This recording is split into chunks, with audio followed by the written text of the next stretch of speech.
A ver si podemos ya ingresarlo.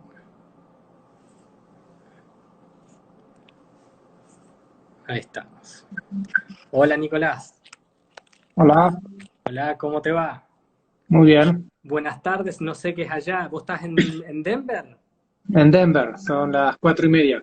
O sea que buenas tardes. Sí.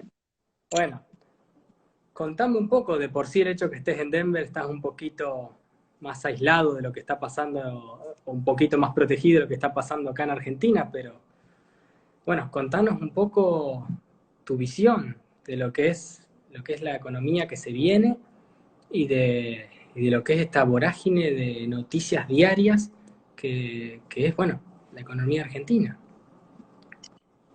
Am, bueno, los gobiernos los veo tratando de hacer lo que pueden con un virus nuevo, una pandemia, para mejor o peor, hacen lo que pueden dadas las sorpresas. Eh, lo que me preocupa son las dos cosas. Una, las medidas que se toman en el medio durante la crisis, digamos, durante la pandemia. Y dos, ¿qué es lo que va a quedar de todas las medidas que se están tomando después de la pandemia? Es decir, la pandemia se va, pero ¿qué va a quedar? En Argentina vemos regulaciones de precios, superpoderes del Ejecutivo, etcétera. ¿Eso va a volver para atrás o va a quedar? Eh, por otro lado, Argentina no tiene margen de aumentar la recaudación fiscal, no puede emitir deuda. Acabamos de ver que ya han prácticamente declarado default de ciertos bonos. Le queda al lado de la emisión. O sea que Argentina no tiene recursos económicos para lidiar durante la pandemia. O sea que está en una situación muy económicamente muy complicada, sin grados grados de libertad, digamos. Quedas de libertad, claro. Bueno, ¿hace cuánto que vivís en Denver? En Denver hace ya unos 7 años más o menos. Se te nota el acento, te voy a decir. Hace Puede mucho. ser. Vos sos profesor en la universidad de allá. En la Universidad, en la Metropolitana Estatal de Denver. Bueno, vamos a contar a la gente, bueno, que sos economista, al igual que tu papá, supongo que sacaste de ahí el gusto por la economía. Mi padre de economía y Roberto es mi tío. Y Roberto, tu tío, claro. Claro, bueno, entiendo que la economía, no sé, será tu pasión y bueno, supongo que ver todo lo que le pasa a Argentina, a tu país, no debe ser fácil. No, es una crónica de repetir errores, de no aprender ni siquiera de la historia lejana, de la historia reciente. Es insistir, darse la cabeza contra la pared, no hay vuelta. ¿Y por qué pensás que cometemos tan cíclicamente los mismos errores? Um, por un lado, hay mucha debilidad institucional en lo que es la política. Um, Argentina es un gobierno donde el presidente de turno y el partido político del presidente de turno suelen tener mucho poder. Es más que un presidencialismo, es casi una especie de reinado. El presidente, en principio, en teoría, su trabajo es ejecutar el presupuesto que emite el Congreso. No es decidir qué hacer con el país. Decidir qué hacer con el país se hace en el Congreso, no es tarea del presidente. Entonces hay mucha confusión conceptual y mucho poder por parte de, de ciertas figuras políticas que les permiten, como se dice en economía, hacer rent seeking y no pagar las consecuencias, salvo que sea muy exagerado el tema. Y después hay un problema de educación cultural en la sociedad argentina, en el votante medio, que no conecta las decisiones de política económica con los efectos económicos. Fíjate, Argentina es un país único en su historia inflacionaria. Desde que se funda el Banco Central a la fecha, la inflación promedio en Argentina es 55% anual. Somos campeones de inflación y no queremos aceptar que la inflación es un problema del Banco Central. Y seguimos culpando al comerciante, al supermercadista, etcétera. No es una cuestión de explicar teorías, es una cuestión cultural de que eso es lo que el argentino quiere creer. Entonces es muy difícil cambiar esa concepción. El argentino seguía más, puedo decir, por sus pasiones, más que por su cabeza, por decirlo de alguna manera, más por su corazón. Sí, no en el sentido de que eso es común en muchos países, pero sí en el sentido que la pasión está muy mal ubicada. Tiene un germen, una raíz muy marxista, ¿no? De conflicto de clases. El empresario que le va bien es porque explota a su trabajador, es culpable antes de cualquier prueba en su contra. Claro. Reina el principio de culpabilidad, no el principio de inocencia. Y eso se traslada después a qué políticas son aceptables, a qué políticas no son aceptables, a quién votamos, a quién no votamos, etcétera. Y hace 2 horas nos enteramos del escándalo de las compras con sobreprecios no recuerdo ahora de qué ministerio, y Sí. mucho no está pasando. Está bien, despidieron a un funcionario, pero hasta ahí llegamos. Si lo mismo hubiese pasado con el gobierno anterior de Macri, sería escándalo nacional en todas partes. Y esa doble vara viene de ese problema cultural. Sí. Me gustó el punto que hiciste sobre la inflación, sobre el Banco Central. Podemos contarle a la gente que antes de 1935 el Banco Central no existía, en cierta medida, con lo cual la inflación era menor al 1% promedio. ¿Es así o no es así? Sí, no recuerdo el número exacto, pero pongamos entre 1880, que es la consolidación nacional, a 1935, si bien hubo algunas crisis, Argentina seguía la inflación internacional, era todavía la época más bien, más mal, etcétera, del patrón oro, así que la inflación oscilaría entre 0 y 2%, por ahí imagino, un poquito más quizás, pero no Claro. había alta inflación. Y ahí entre 1935 y 1945 ya cambia la composición. Ahí cambia, en 1935 se funda el Banco Central, la inflación es un poco mayor, pero no se dispara. El gran salto se da con Perón. Ahí es donde la inflación pasa a ser elevada y sigue elevada hasta hoy día. Eh, pero de todas maneras, si tomás 1935 en lugar de 1945, la inflación te sigue dando en promedio anual un 55%. Es imposible ahorrar con esa moneda, es muy difícil invertir. Antes los bancos centrales, las empresas emitían bonos a 100 años, pero no había duda de cuál iba a ser el nivel de precio, entonces emitían deuda a súper largo plazo y no había problema. Hoy anda a encontrar un bono a 100 años. Y el más largo quizás es uno del Tesoro a 30, Sí. en el Y mercado líquido, digamos. El más líquido creo que es el de 10 años. Puede depender cada país, pero al menos aquí es el de 10 años. Y bueno, bonos de muy corto plazo, ¿no? De 6 meses o un año, los bills, etcétera.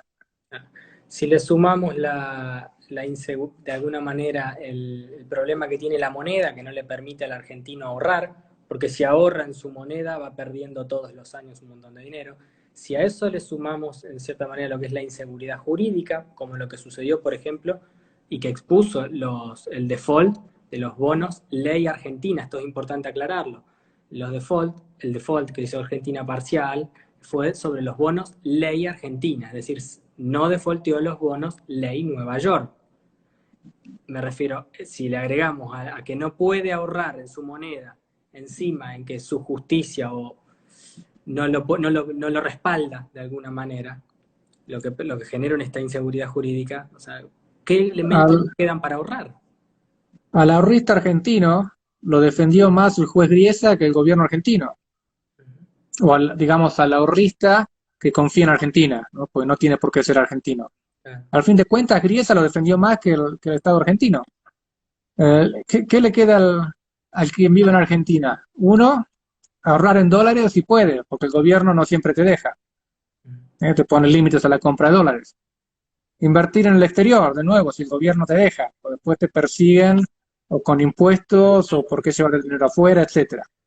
Si esas alternativas no existen, es decir, si no podés pasar del peso a una moneda dura y no tiene sentido ahorrar, ¿en qué ahorras? En bienes durables, inmuebles, cambias el auto, compras un nuevo televisor cada 4 años cuando viene el mundial.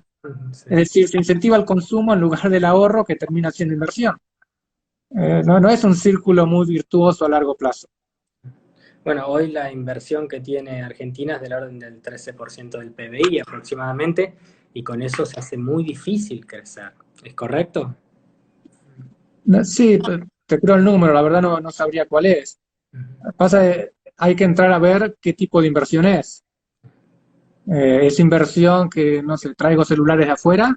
¿O es inversión que estoy poniendo maquinaria para explotar vaca muerta? En los números figura lo mismo, $10. Son lo mismo $10 de teléfonos celulares que $10 de una máquina para hacer explotación petrolera.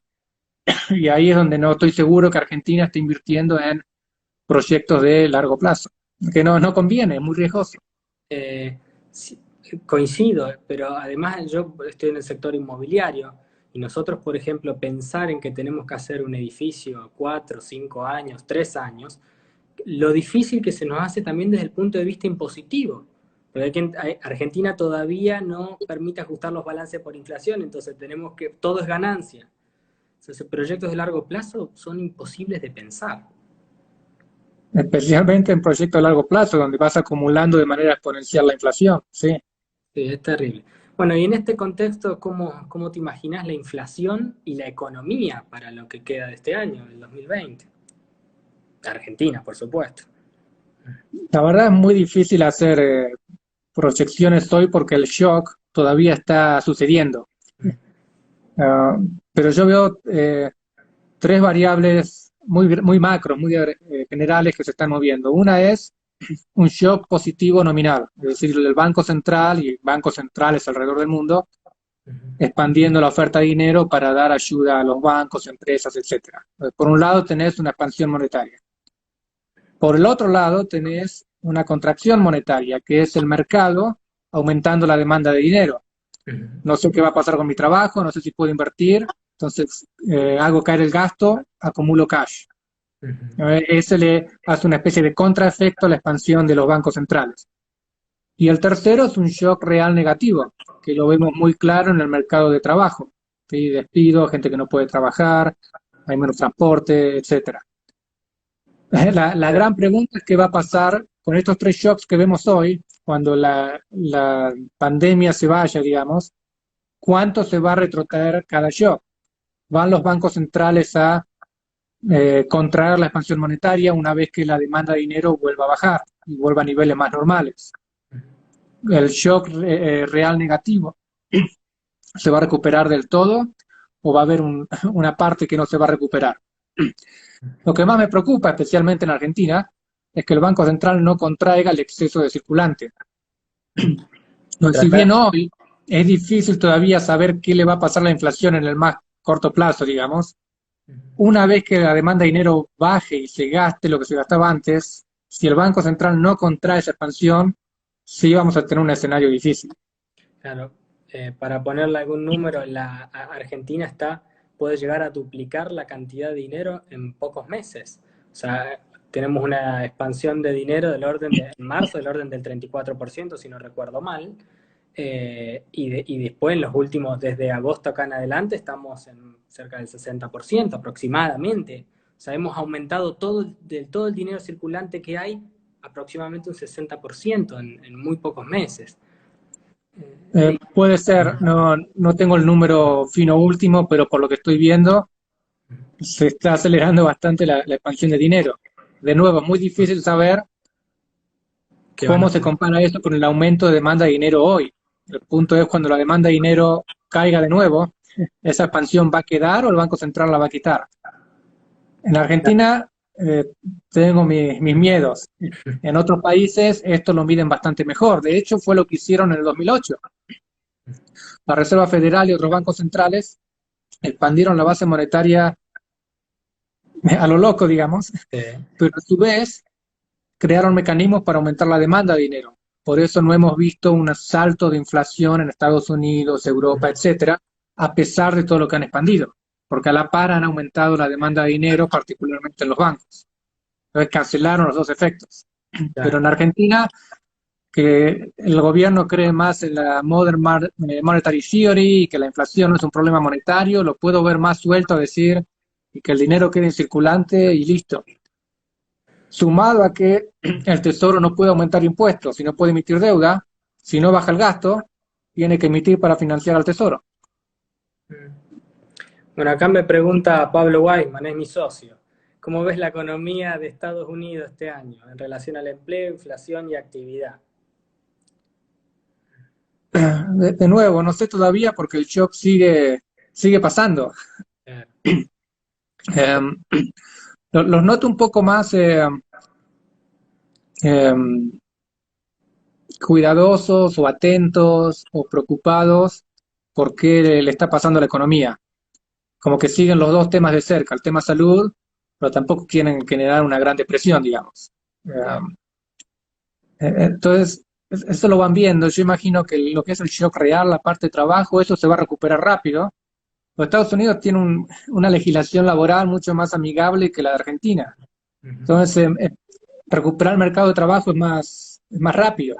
claro. Le tengo más fe a la Reserva Federal a que contraiga la expansión que está haciendo hoy o la tenga en control de alguna manera que al Banco Argentino. Entonces, hay que ver qué hacen, pero yo hoy no tengo mucho miedo de inflación en Estados Unidos. De nuevo, estamos en medio de la tormenta. Hasta que Claro, la tormenta no pase es difícil saber cuál es el escenario para hacer proyecciones, claro. pero es Hay lo que, que percibo hoy día. hay que contarle, bueno, a la gente que en 2 semanas hubo cerca del orden de los 10 millones de pedidos de seguros de desempleo en Estados Unidos.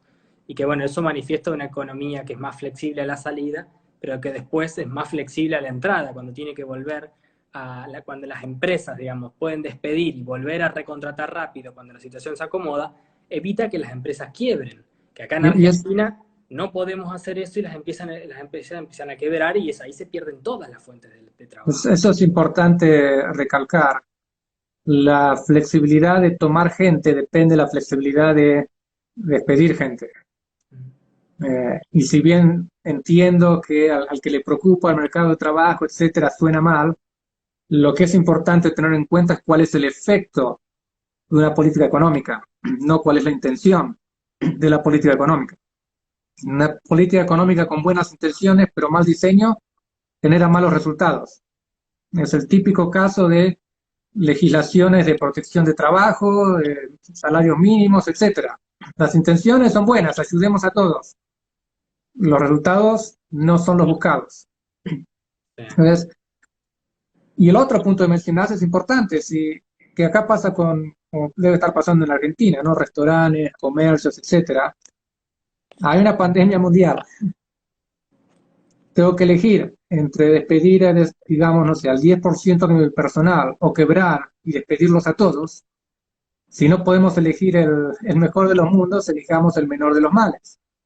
En Argentina creamos regulaciones para ir al peor de los mundos, en lugar del al menor de los males. Y eso obviamente no ayuda. Eso coincido totalmente. Realmente es muy difícil y creo que los costos para sobrellevar una cuarentena que pueda llegar a estirarse un poquito más empiezan a ser muy altos. Porque tener una empresa parada en Argentina que no tiene capacidad de adaptarse, de despedir un par de personas, porque encima se empieza a prohibir, se empieza a criticar, incluso desde los altos mandos se empieza a criticar esta cuestión, bueno, hace que la cantidad de quiebres empiece a ser una tras del otro. Fíjate, a las empresas en Argentina las matan con impuestos. El peso no podés ahorrar, o sea que las empresas difícilmente tengan un montón de cash guardado en una caja fuerte porque no tiene sentido. Entonces te agarra una crisis, una pandemia o la que fuera, pues, al mismo tiempo que los bancos no pueden dar crédito por el sistema financiero argentino minúsculo, no duras un mes. Es lógico, o sea, yo entiendo que la pandemia nadie la puede esperar. Es como se dice a veces el cisne negro. Lo que sí sabemos es que los cisnes negros existen, por más que no sabemos si va a ser una pandemia, un meteorito o qué va a ser. Tenés que estar preparado lo mejor que puedas para un cisne negro, por más que no sepas puntualmente cómo se va a manifestar. Bueno, y en Argentina Entonces, está... eso de que es una sorpresa y qué ibas a hacer, digamos, el argumento lo compro a medias. Sí, ya sé, nadie esperaba una pandemia hoy, pero siempre sabemos que puede pasar algo así. Por supuesto, Es como decir, la que le criticaba a Cambiemos con las famosas elites, es ir a una destilería y jugar con fósforos. Eventualmente un fósforo va a hacer volar la destilería por los aires. No puedo decir, uy, mala suerte, fue un shock externo. Estás creando las condiciones para que te pegue fuerte.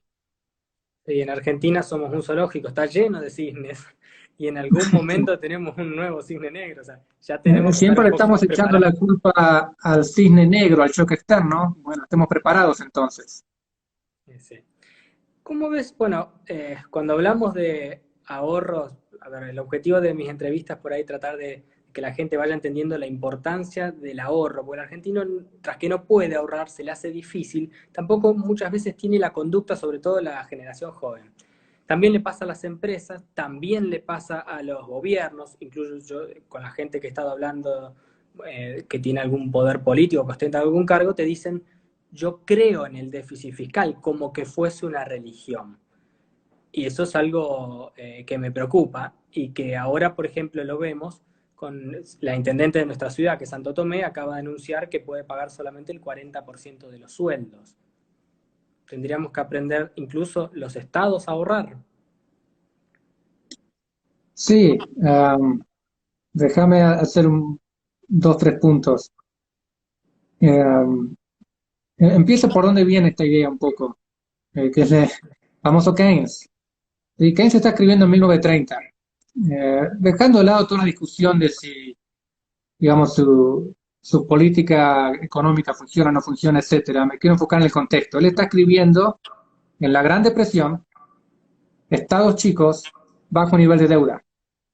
Entonces, en ese contexto, si él dice aumentar el gasto público, hay margen para que el Estado crezca sin que colapse el mercado, hay margen para emitir deuda sin que te colapse el mercado de deuda, sin que entres en default. Ok, bueno, está bien, digamos. Después podemos discutir si de hecho su política funciona o no, pero ese es su contexto. Hoy que tenemos estados grandes con exceso de deuda. Entonces ya no es lo mismo. El contexto es distinto. Es como decir, gran depresión, pierdo mi trabajo, pero no tengo deudas, puedo vivir unos meses con mi tarjeta de crédito. Situación hoy. Vivo gastando de más, tengo la tarjeta de crédito al mango. Pierdo mi trabajo, ¿qué hago? Entro en crisis. Es Totalmente. lo mismo con los estados. Podemos hacer todos los cuentos que queramos, que la familia no es lo mismo que el Estado, etcétera. Al final del día es lo mismo. El Estado vive de lo que pagan las familias. El Estado no genera recursos, lo genera el mercado. Entonces, atrás de los cuentos, la cuenta es la misma. Ahora, no hay que confundir, porque una cosa es, si mis ingresos son estables y van subiendo un poco, digamos, año a año, yo puedo vivir con un saldo pendiente en mi tarjeta de crédito sin entrar en crisis. El problema es cuando mi deuda crece más rápido que mis ingresos. Y ahí entro en un camino no sostenible. Y ese es el problema de la mayoría de los estados, que no hacen esa distinción. Al político de turno le gusta gastar, paga la cuenta el que viene después. Entonces, esa proyección de largo plazo no es que no la pueda hacer, a él mucho no le importa, Ah, pues no es parte de su cálculo. por supuesto. Sus incentivos no están alineados con el de la sociedad en el largo plazo. Para nada, ¿no?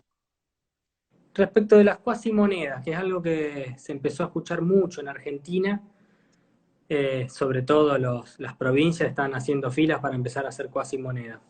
Viene todo de la mano. Perdón, viene de... Viene todo de la mano del déficit fiscal, Sí, sí. qué No me opinión queda te... claro por qué hoy hay estados, hay provincias, digamos, que están pensando en cuasimonedas. Pues en principio el central puede emitir todos los pesos que quiere y dárselos a las provincias. El problema es cuando era la dolarización y hacían falta los dólares, que el Banco Central no puede emitir. Una cuasimoneda es básicamente un bono, como los bonos de Argentina hoy, el Bonte, el Bonar, ahora no me acuerdo, Sí, sí, los hasta bonos, siempre los acordaba. como un bono es.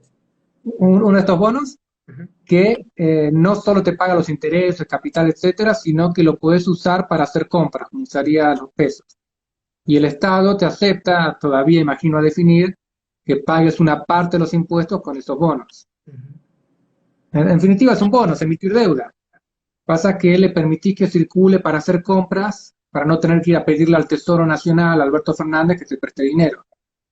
Um, ¿Te parece que por ahí pero es deuda, o sea, es un problema, es una puede, solución. puede venir por ahí el problema? Porque, como vos decís, si es innecesario, ¿Puede ser que haya un problema político quizás de por medio?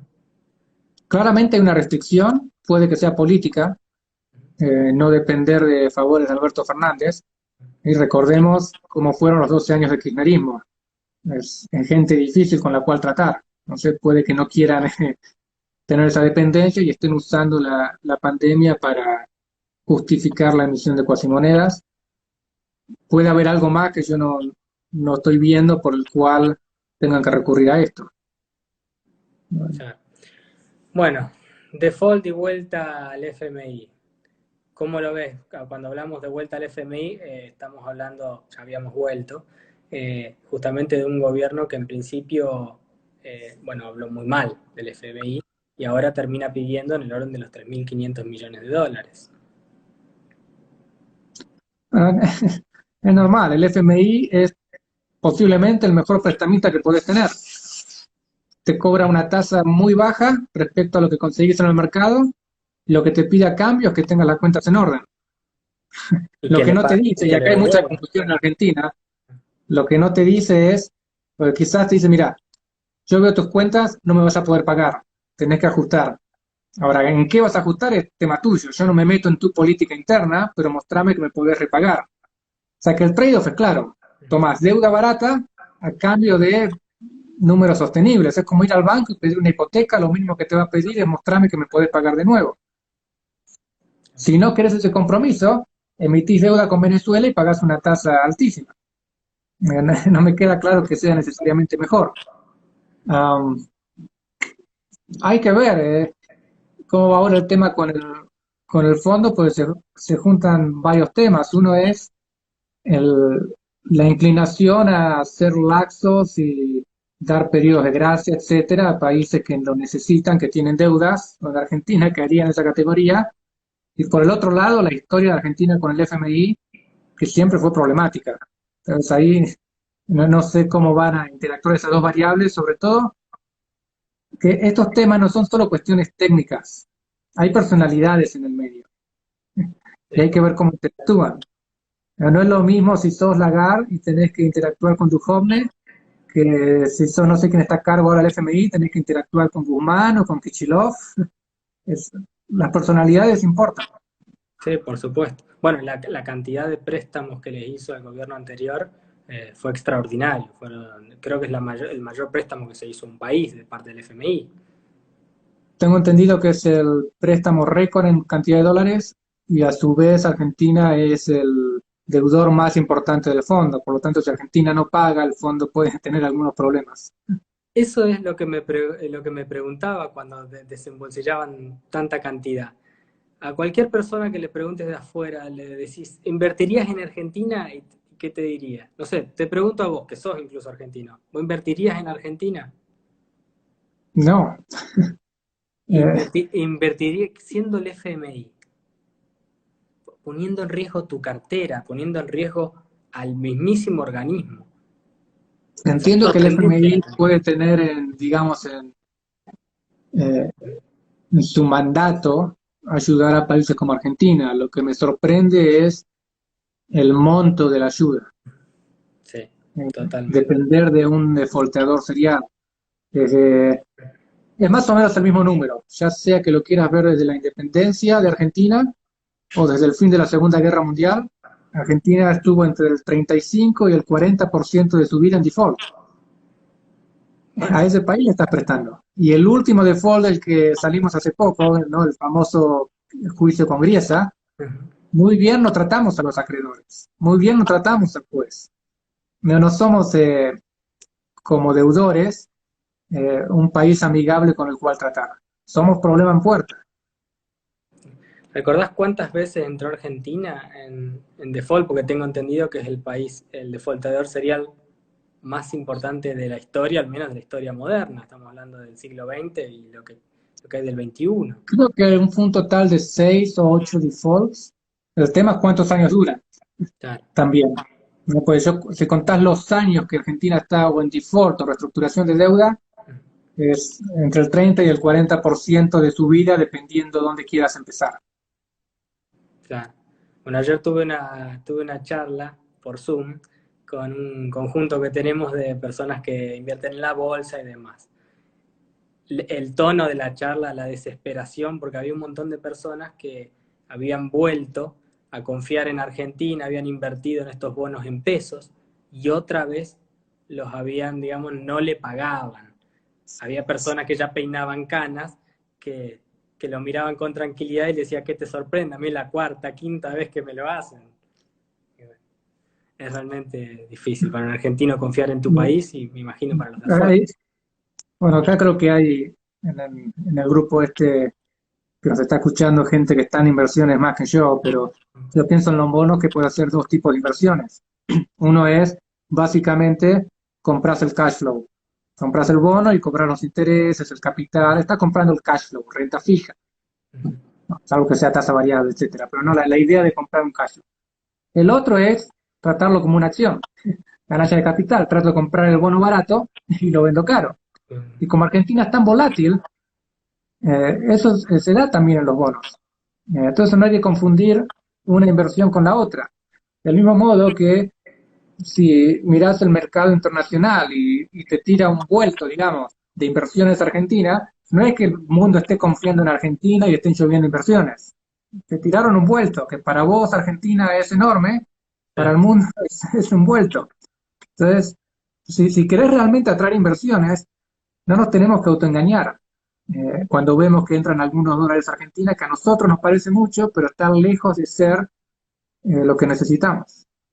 Claro, totalmente. Los números, a veces cuando yo la comparación que hago, pienso en una empresa como Apple, como Google, como Facebook, que valen más que el PBI argentino. O sea, para que se entiendan Sí, las dimensiones. Sin ir más lejos, el paquete fiscal de Estados Unidos son 2 billones de dólares, cuando que son 8 veces o 6 veces el PBI argentino. O sea, versus el paquete fiscal que pueda llegar a tener Argentina, que es 1, 2% en el mejor de los casos. Y bueno, no recuerdo ahora puntualmente los años, hace un tiempo hice la cuenta, pero era el gobierno de Kirchner y hice la comparación a, digamos, valores actuales de cuántos dólares entraron al país con el total del Plan Marshall luego de la Segunda Guerra Mundial. Entonces, si llevas los dólares del Plan Marshall a dólares actuales, Argentina entró por exportaciones 2 veces la cantidad del Plan Marshall. El Plan Marshall para todos los países. para todos los países, Sí, por el Plan export. Marshall total, llevado de dólares, digamos, del, no sé, del 45 al 2010 o cuando sea que estaba yendo la cuenta, Argentina aportó 2 veces el Plan Marshall. ¿Y el dinero dónde está? No, Sí, no se reinvirtió en hacer saltar al país. Compararlo con el milagro alemán, etcétera, y nada que ver. totalmente, con Japón, post las dos bombas nucleares, las bombas ¿Sí? nucleares, increíble. La- la- el- lo que diferencia al milagro alemán japonés es las instituciones las reformas institucionales que hicieron.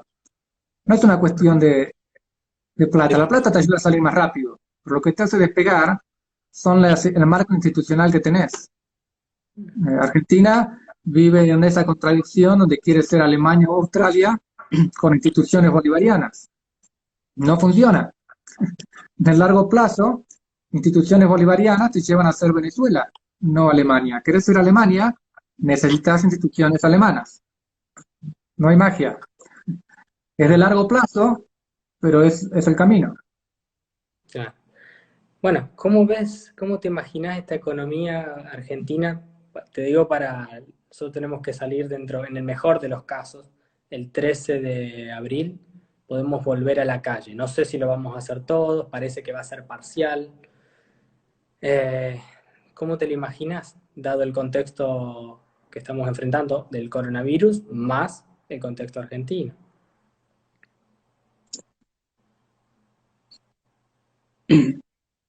No sé, habría que ver por dónde empiezan. Pues no me extrañaría que la salida de esta especie de cuarentena que hay sea una cosa medio parcial y pausada en vez de golpe. Um, si pienso acá, imagino digamos, mozos, cocineros, choferes, etcétera, que han perdido su trabajo, vuelven rápidamente, pues los pueden contratar rápido. En Argentina es la parte que me preocupa. Pues lo querés contratar de nuevo y si no sabés si en un mes se vuelve para atrás por la cuarentena, pues el sistema de salud argentina también no víctima del populismo no da para mucho, entonces si suben de nuevo los casos de infectados ya hay que volver para atrás y te ataca el empleado y capaz que otra no sobrevivís y vas a quebrar y decís, no, espero. Entonces, a eso es a lo que le tengo miedo, ¿no? Que esa rigidez del mercado laboral dificulte salir de la cuarentena. Esa es una de mis preocupaciones con Argentina, no tanto en otros países que son más flexibles. ¿Te parece que se puede estirar la cuarentena, que tenemos margen? Porque lo que estoy viendo que la gente está empezando a salir, creo yo, que porque no da más. O sea, ¿hasta cuándo va a estar sin trabajar? No por... es posible que mucho no aguante. Um, hay gente que necesita tener ingresos, vive de semana a semana o de día a día. Dos, tenés a FIP o a no sé qué ente que va a los barrios y clausura negocios. Entonces, eso genera que la gente tenga que salir a buscar otros ingresos o ir a comprar sus alimentos a otros lados, que generas mayor conmemoración de gente en menos locales porque los va cerrando. O sea, no noto una actitud en lo económico del gobierno de ayudar durante la tormenta.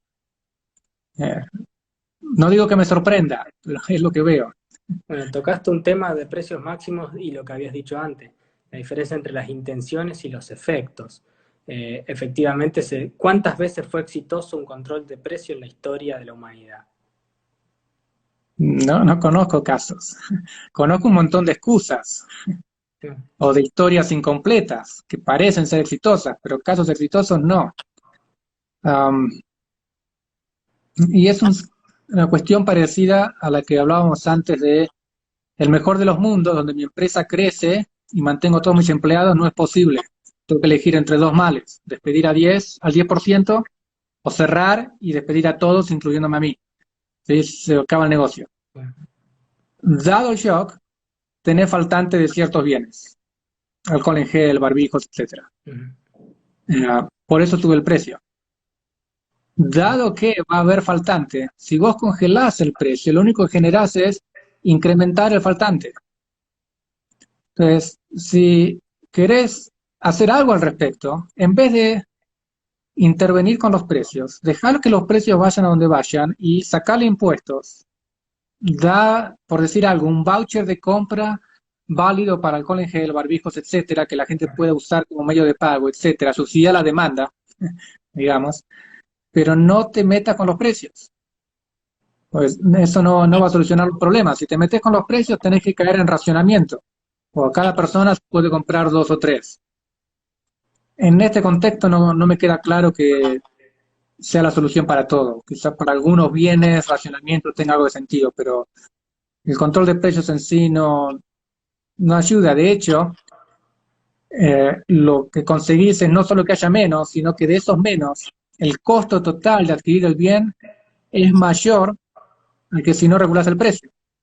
Pues vos tenés el precio más bajo que si lo dejás que suba. Pero después tenés un montón de costos que no son monetarios asociados a adquirir ese bien. Hacer largas colas, buscar todo el día donde hay uno. O quizás te pago legalmente 10, pero te pongo otros 15 sobre la mesa y guardámelo para mañana, ¿sí? El mercado negro. O sea que en definitiva aumenta el costo más allá que si lo dejas subir.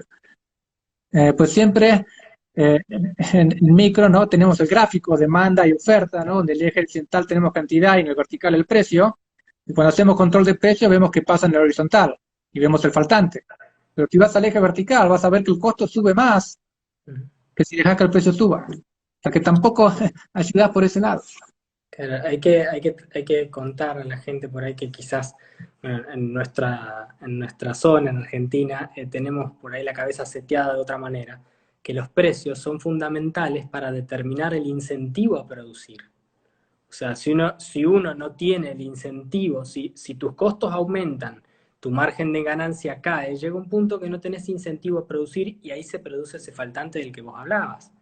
Suponete que sos un productor de alcohol en gel y el gobierno deja que el precio de mercado suba.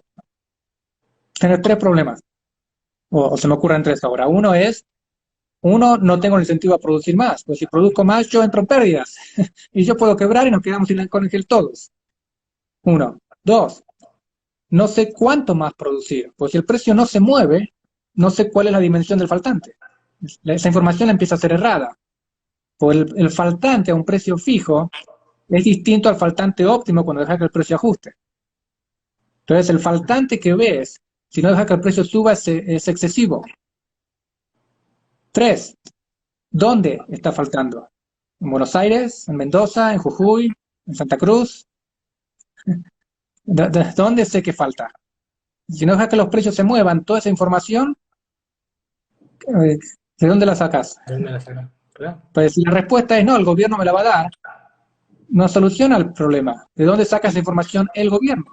¿Que tiene la bola de cristal? No, tiene información estadística, pero esa información viene sucia por precios controlados. Entonces los faltantes están distorsionados, no son muy creíbles. Claro, claro. ¿Qué materia es la que das en en la facultad? Principalmente lo que es macro, Ajá. ciclos económicos, inflación, desempleo, eh, crecimiento, esos temas, algo de dinero y banca. Claro.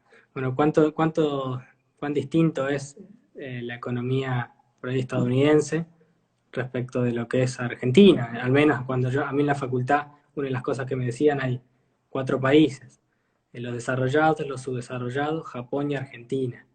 Y a partir de ahí hay que aplicar los modelos y ver en Eh, dónde fallan. el manual de principios de macro que uso habla de Argentina como caso de growth disaster, ¿no? De crecimiento desastroso. Sí. Lo pone al lado del Congo, creo, uno de estos países. Y teniendo Y todas las después opciones. milagros, que son Japón y Corea del Sur. Pero nosotros somos el desastre. Sí, desgraciadamente sí. Bueno, allá en Estados Unidos vos estás en cuarentena también, están cerrados, no pueden salir. Hay no es formalmente hablando cuarentena, no, cuarentena es para los que se les detecta no, la enfermedad, el virus, Ujú, y los mandan a cuarentena. Para el resto es una orden de stay home. ujú, Quédate en casa, anda al ujú. supermercado, si tenés que ir al médico puedes ir, etcétera, pero quédate adentro. Puedes ir a dar una vuelta, un poco de ejercicio. No sé si el término se está usando en Argentina. La regla principal es social distancing. Sí, No, la distancia no social, sí, sí, sí. distancia, sí. Claro, pero allá los Ahora, negocios lo que es están funcionando. restaurantes, bares, gimnasios, lugares donde la gente se junta, está cerrado. Ah, eso lo cerraron. Lo único que está abierto son lo que se les llama servicios esenciales. Los restaurantes hacen delivery y pick-up de comida, podés pedir, ir y buscar, pero puesto lo que es comercio, cerrado. Bueno, ahí tocaste otro punto. Pick-up de comida, podés ir a buscarlo. Bueno, fíjate que acá en Argentina lo primero que hicimos fue tratar de prohibir formas de trabajo como lo son Rappi y todos esos Globo, todos esos sistemas en donde te traen la comida, que qué bien le hubieran venido que estén más desarrollados para esta situación. Ah, colapsan las oportunidades de trabajo. Tenés que, como es el gobierno, facilitar que se creen nuevas posibilidades de trabajo. Te ayuda a mantener la cuarentena si hace falta también. Sí, No sí, es rocket science. ni hablar. Una última pregunta te hago, yo me dedico al mercado inmobiliario. Eh, no sé si tenés alguna visión sobre el mercado inmobiliario de Estados Unidos y el mercado inmobiliario de Argentina. ¿Qué te imaginas? La verdad no tengo idea. Eh, um, Está bien. Está fuera de tu ciencia, mm, fuera de tu, Está fuera de mi área. tu área. Pues por un lado imagino, no, o sea, para lo que es el mercado de construcción de inmuebles, etcétera, parar un mes no es que estás pagando la construcción el año entero. Entonces no sé si la oferta se va a afectar tanto. Mi duda es qué le va a pasar a la demanda. Y ahí la verdad no sabría qué decirte. Pues, para eso hay que ver qué pasa con el pool de dinero para hacer préstamos hipotecarios. Bueno, Y acá en ahí es donde no Argentina, sé si eso va a estar o se está realocando para otras actividades, ¿no? bueno, con la inflación y en los contextos que hay acá en Argentina, el crédito hipotecario desapareció. Incluso hemos criticado, desgraciadamente, hemos atacado por ahí el crédito UVA, que era un crédito que ajustaba por inflación, que es el único viable en una economía inflacionaria. O sea, ¿cómo hace uno si no para dar créditos a largo plazo en una moneda que es imprevisible a 1 o 2 años? Así que bueno, desgraciadamente el crédito hipotecario en Argentina ha desaparecido, que era es el gran dinamizador. Entonces hoy en día me parece que nos vamos a mover solamente con los dólares que haya bajo el colchón. Y espero que haya dólares y no pesos. Eh, Cuando esto termine, espero que haya discusiones muy serias de qué reformas hacer en Argentina, en varios ámbitos. ¿Tenés esperanza que eso pase? Dije que no, Sí. pues no veo ninguna preocupación hoy día, ninguna figura política importante sobre este tema. Eh, Entiendo que en medio de la tormenta toda tu preocupación está en otro lado, pero eso no quiere decir que no estés pensando cómo vas a salir de esto. Vas- Argentina hace unos 10 años que está en esta inflación. ¿Vamos a volver a esta inflación? ¿Eso es lo que nos espera? Pues si no haces reformas institucionales, estructurales, etcétera, es al escenario que volvés, porque ahí es donde estabas. Claro, o sea, es no crecer, hace 10 años que no crecemos y tenemos inflación. Argentina era horizontal en términos reales, caes por la pandemia, etcétera, y volvés al mismo horizontal más o menos al mismo nivel. Distinto es si caes, hacer reformas y salir para arriba. Bueno, vos imagínate, mi experiencia laboral son 10 años. Hace 10 años que tengo mi empresa. 5 recesiones ya tengo encima. 5 recesiones y ya crisis importantes. O sea, esto se lo pregunto a un europeo, incluso a un estadounidense, y supongo que esas son todas las recesiones que pasará en su vida. Nosotros ya la pasamos en tan poco tiempo, quizás es imposible proyectar, o casi imposible. Mira. Bueno, Nicolás, te agradezco muchísimo por la comunicación, por tu tiempo.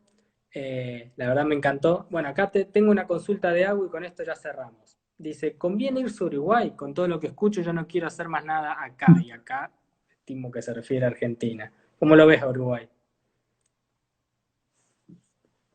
Eh, por lo poco que sé puntualmente el país, lo veo mejor que Argentina. Al menos, no quiero decir que Uruguay sea Suiza, pero me parece que es más estable en términos de regulación, qué es lo que pasa en el país, etcétera. Y la estabilidad te permite proyectar a largo plazo. De nuevo, es mi sensación, no puedo decir que conozca Uruguay en detalle. Hace años que no veo Uruguay. Um, Ahora, irse o no, obviamente es una decisión muy personal. Eh, Sí, me,